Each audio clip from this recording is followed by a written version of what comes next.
Good afternoon, children. Good afternoon, ma'am. Good afternoon. One more topic is remaining for completing the chapter, respiration. Last period, we had learned about respiratory balance sheet and the total number of ATP molecules produced when one molecule of glucose gets oxidized. How many ATP molecules are produced as a result of oxidation of one glucose molecule? 38. 38 ATP molecules. Now, the last topic of the chapter is amphibolic pathway. You all know what is meant by metabolism, the sum total of all the reactions taking place in our body. You call it as metabolism. And metabolism, you can subdivide into two. We have learned about this in the first chapter. Anybody is remembering what are the two subdivisions or two types of reactions taking place in metabolism? Anybody? Metabolism means sum total of all the reactions taking place. You can categorize it into two. Anybody is remembering? Metabolism and anabolism. And anabolism. Anabolism is building up, synthesizing reactions. Catabolism is breaking down reactions. And normally we have learned respiration as a catabolic process where oxidation, food molecules are broken down or glucose molecule is broken down to release energy. But here we are going to learn that it is both anabolic as well as catabolic reaction. So let us learn more about the amphibolic pathway of respiration.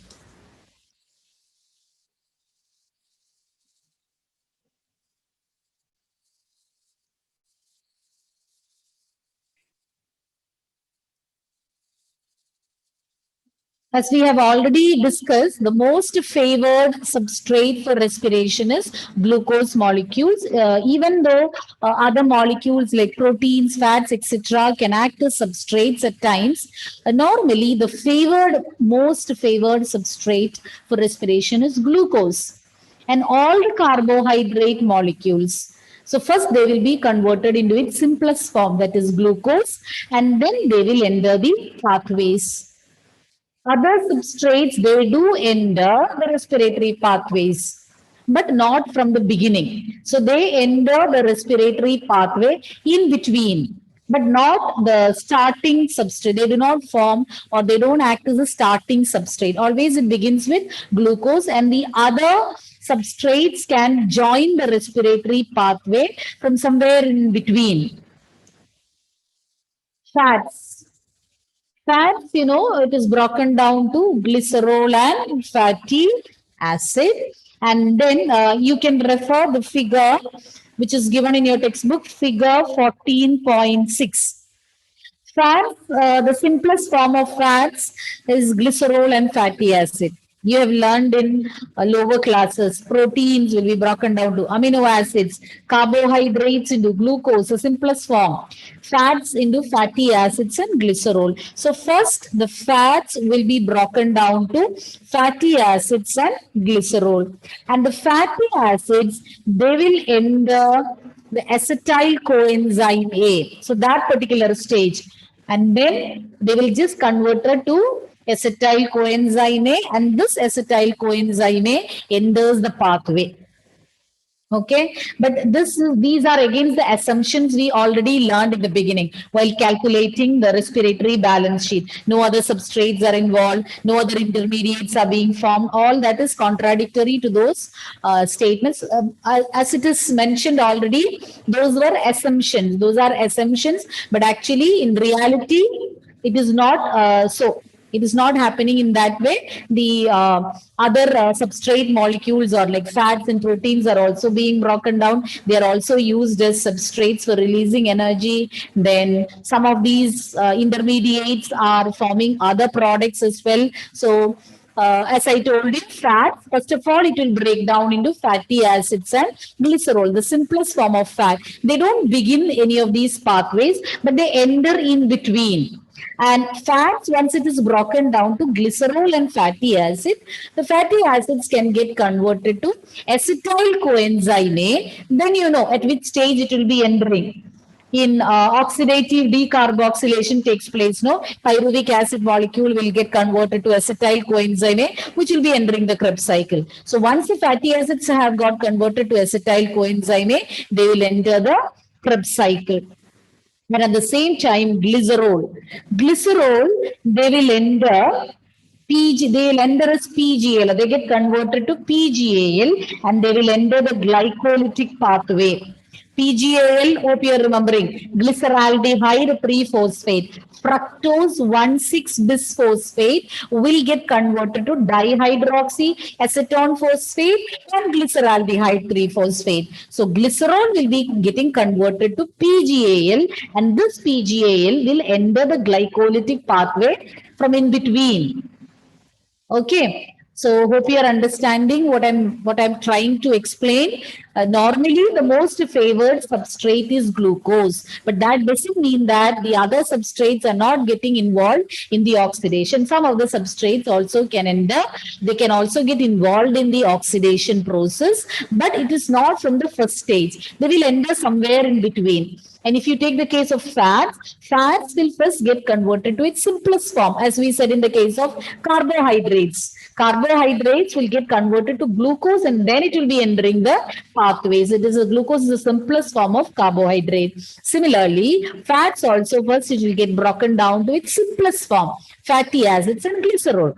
And fatty acids and glycerol, they'll be entering the pathways at different stages. And fatty acid will get converted to acetyl coenzyme A. They will enter the Krebs cycle. Whereas glycerol will get converted to PGAL, glyceraldehyde 3-phosphate, and they will enter the glycolytic pathway. Similarly, proteins also can act as substrates. Proteins, they will get converted to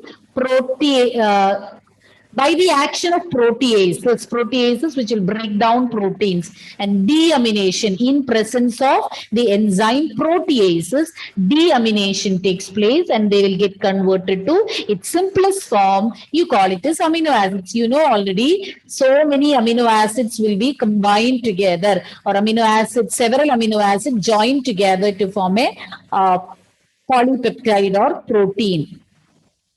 And or else you can say amino acids are the building blocks of proteins. So several amino acids join together to form proteins, but before entering the respiratory pathway, proteins need to be broken down to amino acids. Once they have broken down into amino acids, they will get converted to the proteins would be degraded by proteases and the amino acids after deamination, after the removal of the amino group, they will enter the intermediate stages. They can either enter any of these stages in the tricarboxylic acid cycle or they can even enter as pyruvate. They can get converted to pyruvate or acetyl coenzyme A and then they can enter the cycle. If they are entering as pyruvate, they will undergo oxidative decarboxylation, form acetyl coenzyme A and enter the Krebs cycle. If not, they can enter as acetyl coenzyme A also, or sometimes they may enter in any of the stages of TCA also.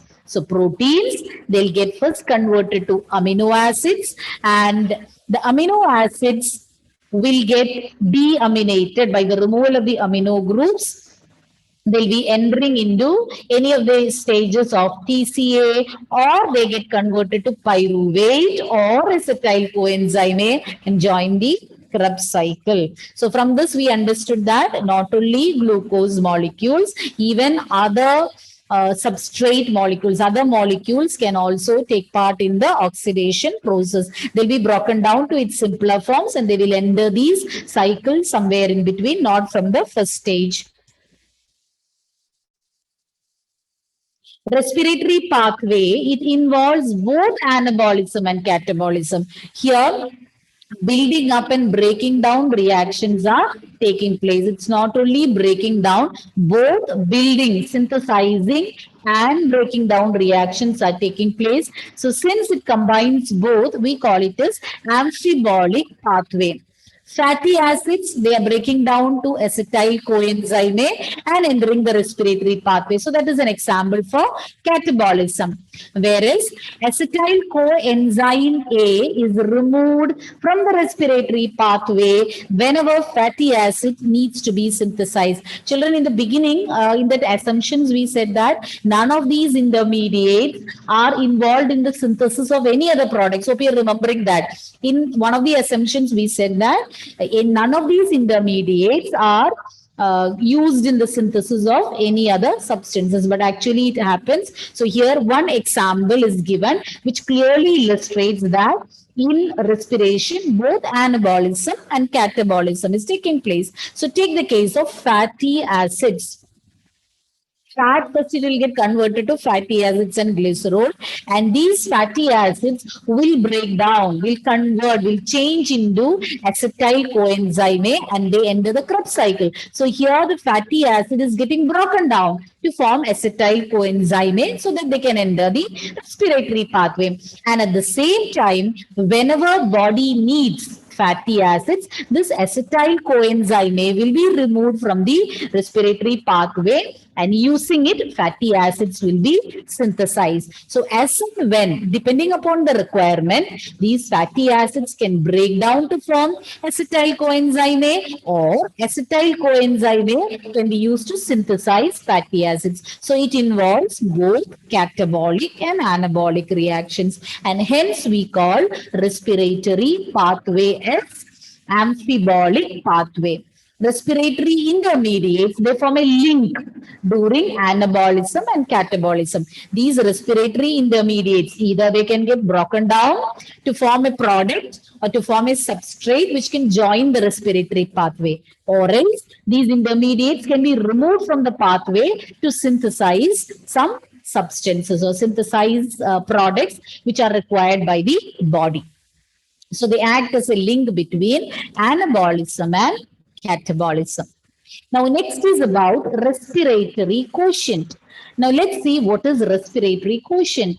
The ratio of the volume of carbon dioxide evolved to the volume of oxygen consumed during respiration is known as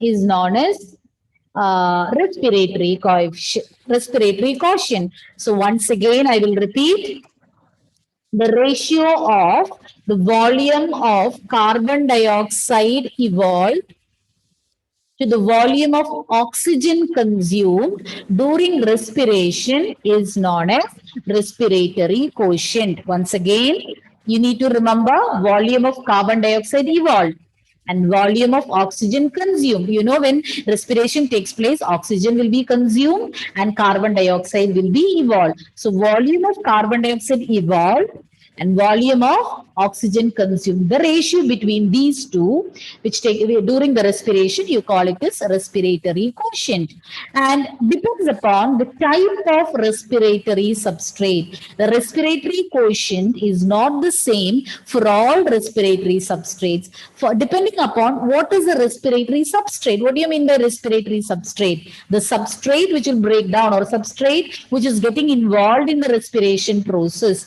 that is respiratory substrate. It can be protein, it can be fat, or glucose. Most favored one or the most common one is glucose. But apart from that, proteins as well as fats also can act as respiratory substrates.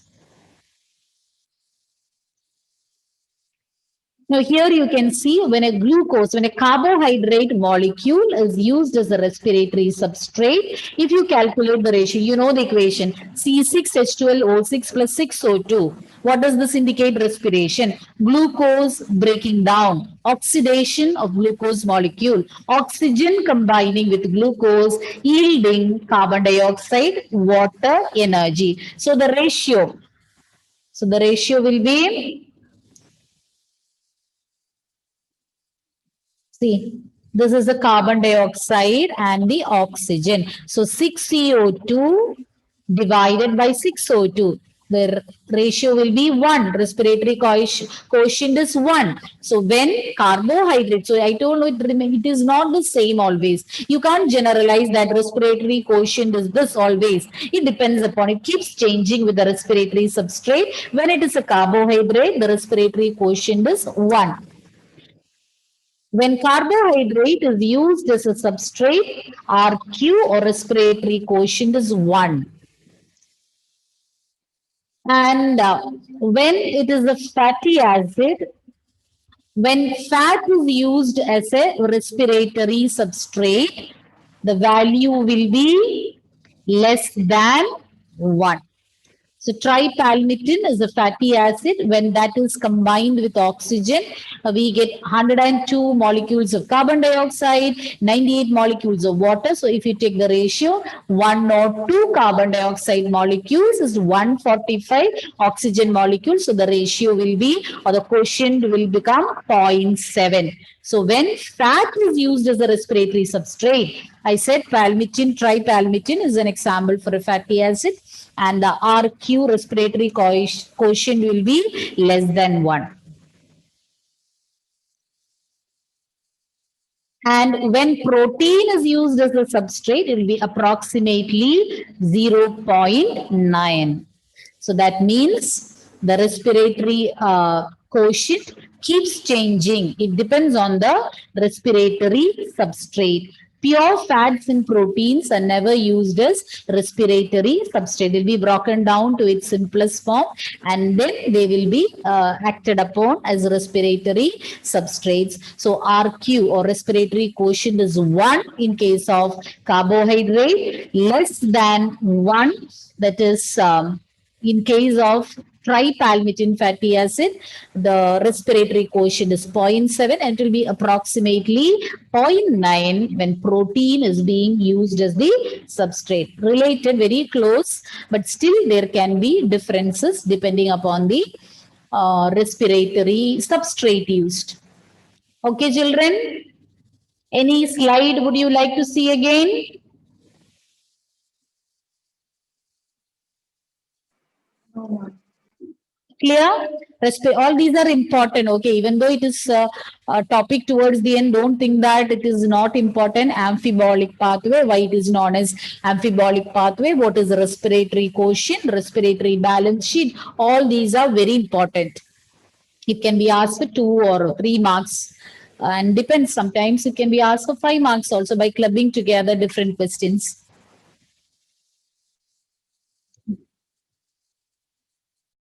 Krebs cycle, then glycolytic pathway, or electron transport chain. If you've gone through what is covered, what is taught, only you will have doubts. You should go through the textbook and find out whether what is given in the textbook is clear or not. Whether it is matching, whether any points you can't, a particular line you can't follow. Is there any such issues? Have you revised? How many of you did not revise? All have revised. All are. I told you this is very confusing and difficult. If you don't do it on a revise it on a daily basis, definitely you're going to be in trouble. And I doubt that many of you are missing in the group because of the test paper. So, for the sake of those students, I will take it next day. I want all the 20 here. Okay. So be prepared, prepare well. You can expect a descriptive test, not a objective one. I will take a descriptive test. Only these three: electron transport chain, Krebs cycle, and glycolytic pathway. Based on only these three topics. Rest of the topics in the textbook, I'm not going to test. Only these three, because the rest, once you read, you can understand. These three you will understand, but there can be confusion between the cycle, the different terms, the different substrates. You will get confused. I want you to be thorough, and Monday come prepared. One period definitely I'll take the test. No excuse for that. And whoever is becoming absent on that day, I will directly call your parents and ask, what is the problem? Let them speak to me, and I want to speak to them also. Agreed? So we'll be beginning the next chapter. Ma'am, Ah, one doubt, ma'am. In the electron transport system, ubiquinone changes to ubiquinol. both of them get protons from complex 2 and complex 1. Can you explain that part? Means ubiquinone, that is also a prosthetic group. Ubiquinone is a prosthetic group and it receives electrons from both complex 2 and complex 3. 3 na? Or 4? Complex 3.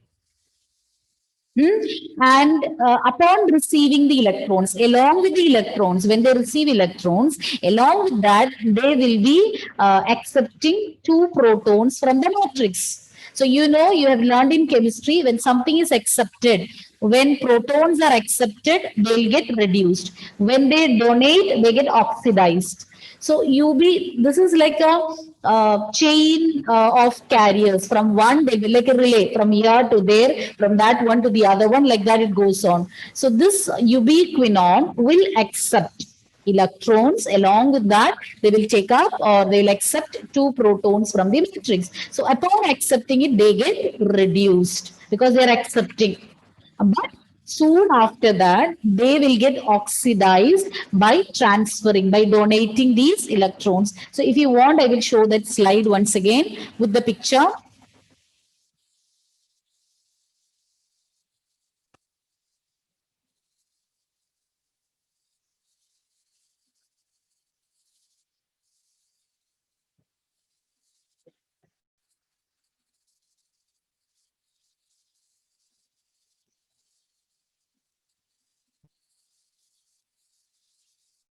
See here, you can find complex 1, complex 3, and complex 2, complex 4, and all of them arranged. And as I told, after 1, 3 comes, then 2, 4, and 5. And ubiquinone, upon accepting the electrons,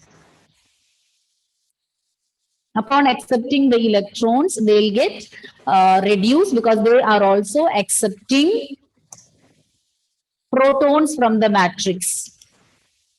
Electrons are transferred to ubiquinone. Ubiquinone, as it is given in the picture, it is present in the inner mitochondrial membrane.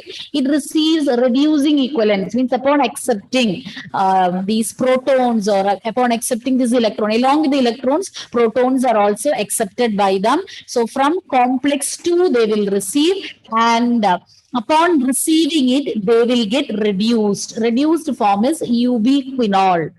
Ubiquinone becomes ubiquinol. Similarly, they'll be taking it from complex 2, both from complex 1 and complex 2, they'll be accepting electrons. And when they are accepting electrons, along with that, they accept protons from the matrix, making it reduce. So here you can see, here it is accepting electrons, getting reduced to ubiquinol, and here also you can find ubiquinol. Ubiquinol is getting reduced to ubiquinol. UQ is ubiquinol and UQH2 is ubiquinol, reduced form. So H2, when it is present, that they have accepted the protons, it is a reduced form. So once again, electrons will be transferred to ubiquinone from complex 1. So from complex 1, electrons are transferred to ubiquinone. It becomes ubiquinol. Similarly, from complex 2 also, electrons are accepted by ubiquinol. It will get reduced to ubiquinol. But later what happens? Even though it has got reduced upon accepting the protons and electrons, it will get oxidized because these electrons will be transferred by the transfer of these electrons from complex 3. So from complex 3, these electrons will be, they will be passing to complex 3. As you can see in the picture, see from here, both of them, see, here also it is passed on to complex 3. From here also it is passed on to complex 3. And from complex 3, it will go to, see here you can find, these electrons are passed to complex 4 with the help of another prosthetic group, cytochrome C, and they will get oxidized. Okay. Once again, I will repeat. ubiquinone and cytochrome C are two prosthetic groups present in the electron transport chain along with these five complexes, complex 1, complex 2, 3, 4 and 5. And ubiquinone will be, or the electrons will be reaching ubiquinone. The electrons released from the oxidation of NADH to NAD. When it is getting converted to NAD, the electrons released will be reaching ubiquinone. It will get reduced to ubiquinol. They will also accept. So along with the electrons, they will also take up two protons from the matrix and they get reduced to ubiquinol. And same thing happens when it receives electrons from complex 2. Ubiquinol will be getting reduced to ubiquinol. But even though they get reduced upon accepting the electrons, soon they will get oxidized. See, upon accepting, they will be reduced and on donating will get oxidized. So these ubiquinol will transfer these electrons into complex 3. From complex 3 it will be passed on to complex 4 via cytochrome C, another prosthetic group. So that makes it oxidized. Okay, Nandana? Yes, ma'am. It was from complex 1 and 2. Okay, I told 3, I think. 2 and 3 is it. 1 and 2. Okay. Is it clear? Yes, ma'am. Need to know is that sequence, the order. And in the picture also, they have given iron sulfur compound, cytochrome C, that complex, all that names you should be familiar. That's why I wanted a test. If you take the case of glycolysis also, maybe many of the terms, the substrate molecules names you're hearing for the first time. So only if you learn it, if you think that I will learn maybe months later for the final exam, you will forget everything by then. But if you make it thorough now, I know it's very complicated. You should have some tricks how to connect these in order and learn it. Because one substrate goes wrong. If it gets jumbled, you will lose the entire marks. One is wrong, then all the order will get changed. So you have to be thorough with the proper order. Similarly, in the case of Krebs cycle, one molecule or one particular substrate, if you interchange and write, the whole process will go wrong. So you have to make your own tips and tricks or some mnemonics. Just like with Geo, we say, no, we can remember all the colors in sequence. We will never forget however older you become, or even from smaller class, you're learning with Geo. And whoever asks you to say all these 7 colors in order, you don't have to think twice because that has got deeply registered in your brain. Same way, make some mnemonics wherever such complicated terms come, and you should write it on the side of your textbook because otherwise you will make some terms or some tricks. And for the test paper, you will learn, then you will forget. But if you write it somewhere on the side, or you can put that sticky papers, no? Sticky notes. So stick over there. So whenever you read that topic again, this mnemonic will help you to recollect. So that might seem, the mnemonic which you're making might seem funny for others, but it should make a sense to you. That's all. I had a habit when I used to study also, some funny story like some tagline like I used to write down that nobody else will be able to understand. Only I can understand. If somebody else will read what funny line it is, they'll think that is concerning them.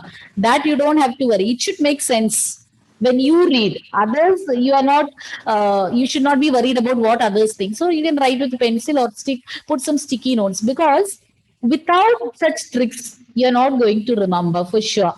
Because when only if I'm asking you to learn glycolysis and come, maybe you will remember because only one topic. But towards the end, when you have to learn all these topics, everything will get mixed up. So then these mnemonics will come for help. So make such small tricks. Maybe the first letter of the substrate or some connection, some way. I'm not saying anything because I don't want to generalize. Each one, whichever mnemonic you're comfortable with, you can frame. So I have taught you, I think, veins and arteries. Hope you're remembering with the letter V and A, the starting letter. That you forgot, I don't know. V, with the letter V, I told it is taking blood from different parts of the body back to the heart, veins. Similarly, A alphabet from the heart to different parts. So such things, no, that can be very confusing. So if you are making such codes or tips like that, you will never forget in your lifetime. Similarly, kingdom, phylum, class, order, family, that it is very difficult. Once one is jumbled or a particular one you rearrange, then the definitions of everything will go wrong because all these are related. So that is why you are remembering the mnemonic. King Philip could only find his green song. So you will never forget in your lifetime. Similarly, for all these for all these cycles also, to get a proper order or a proper sequence of these substrate, make some tips or tricks so that you will never forget. See, you know that your memory will strengthen only if you use it repeatedly. See, children, now earlier when we didn't have this mobile phones, we had the normal land phones. So all these relatives or our close friends numbers we can remember. You don't have without a second thought. I can tell all the numbers. I won't make mistake because we are constantly dialing, using it. But now my own number, I cannot remember. Maybe your case will be different, but I can't recollect my own number. So then I have to save my number in a particular name. Only then I'll be able to remember it because we are not using whenever you want relatives or their names are there. You just dial it directly, and I cannot remember any of my friends' number. That is the problem. Earlier, it was not like that. We have to press the numbers or we had to dial it. So anything we use repeatedly, that memory will be strengthened. But if you don't use, the lesser we use, it will, that memory power also becomes diminishing. We can't blame our memory power. We have to develop some skills to sharpen your memory power. Only then you will have so many. I'm not telling only about biology, it is applicable to all subjects. When you have so much to learn, only by repeated learning, some topics, some terms can be difficult. There is no point in blaming that. Oh, this is very difficult or that is very difficult. But if you skip that, who's going to lose? Only you are going to lose. So you have to rise above it. You have to make some way by means of which you can remember it. There is nobody else to help. You have to work yourself. Neither your parents nor your teachers can share. We cannot give some memory of ours to you. You have to strengthen yours. Otherwise, it will start getting rusted. So continuously you use it and sharpen it. These test papers are meant for that. So you'll be forced to learn. If test papers are not there, you'll keep on postponing. Tomorrow, day after tomorrow, before next class, weekend, month end, second Saturday, like that it goes, like a lottery seller. Tomorrow will never come. It keeps on going like that. So please do learn your daily lesson. Otherwise, towards the end, you are going to find it very difficult. Okay, burden is more in 11th, less in 12th. I used to tell you. And you are, this year they have reduced your burden by reducing the chapters, number of chapters. But still, and those who are writing entrance and all, you will have to learn. No, I'm not sure about it, but still, those are the basics. Whatever they have deleted also are very important topics, basics of biology. So when you need to learn so many concepts, all these tips and tricks will be of great help. You try doing just for one chapter. You try out. You will thank me later. Okay. And I used to tell this to my daughter. She also started writing, but now the problem is she will come to me with all this, and she has taken commerce, and so many points she will come, and finally I have to prepare for her.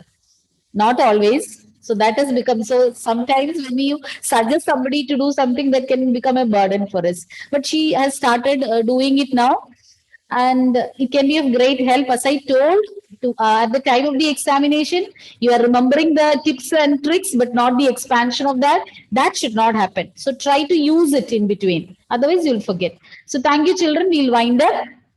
And next class, come prepared for a test paper. It's for you. Actually, when we take test paper, we have to spend time in between, but we are ready to sacrifice the time for you. But make use of it. Learn sincerely and come. Don't go for any shortcuts.